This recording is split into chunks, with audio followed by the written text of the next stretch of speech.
Hello and welcome to the news at 7, where we get to the heart of the day's stories and communities across Scotland. Tonight, a train derailment causes disruption on the railways.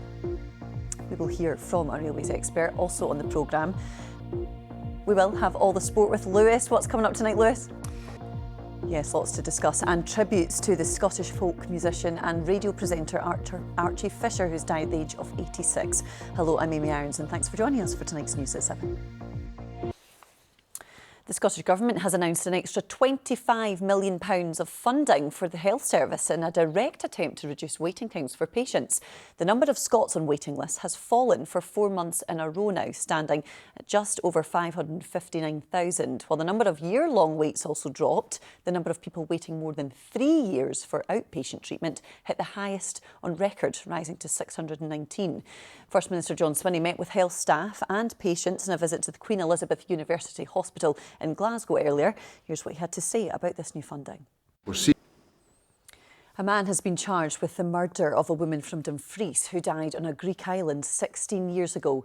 The body of 53-year-old Jean Hanlon was pulled from the water in Crete in 2009. It was initially ruled an accident by Greek authorities, but after campaigning from her family, the case was reopened. Our reporter Suzanne Allen spoke to Jean's son Michael Porter, who thought this was a day he might never see.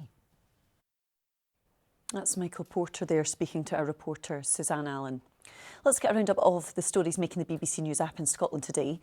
The father of an NHS worker whose death is being treated as murder has paid tribute to her. Natalie Egan's body was found on Friday morning at a flat in Dundee. Staff at Dundee University will strike for 5 days next week over the institution's plan to cut jobs as it continues to tackle a financial crisis.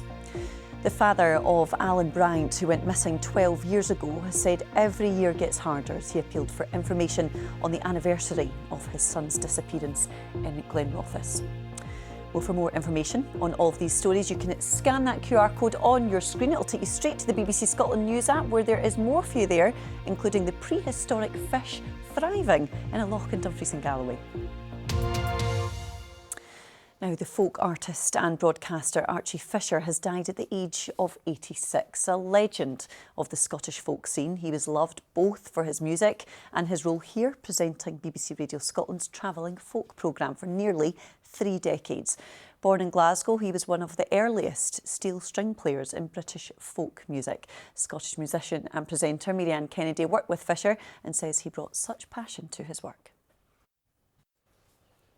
Still to come then on the programme, we will see how the weather is looking with Joy. But first it is sport time with Lewis. And Lewis, I'm going to guess the fallout from the League Cup semi-finals continues, doesn't it? The fallout can last a little while. I know. I just hope that Martin O'Neill has got men in their 70s everywhere going out and buying tracksuits. I'm sure he does. He's rocking it. I know, he's rocking it. Absolutely is, Lewis. Thanks very much. Cheers, Amy. Now, just before we go, classic cars are to take to Highland Roads at the beginning of next year as part of a rally spanning 1,500 miles from John O'Groats to the south of France. The Monte Carlo Rally began at the northern tip of mainland Scotland 100 years ago and will start again there.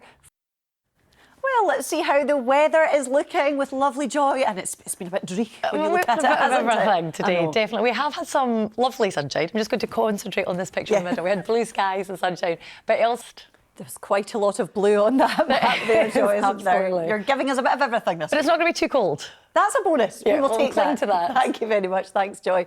And thanks to you for joining us. That is all from the news at 17. We will be back tomorrow. Bye-bye.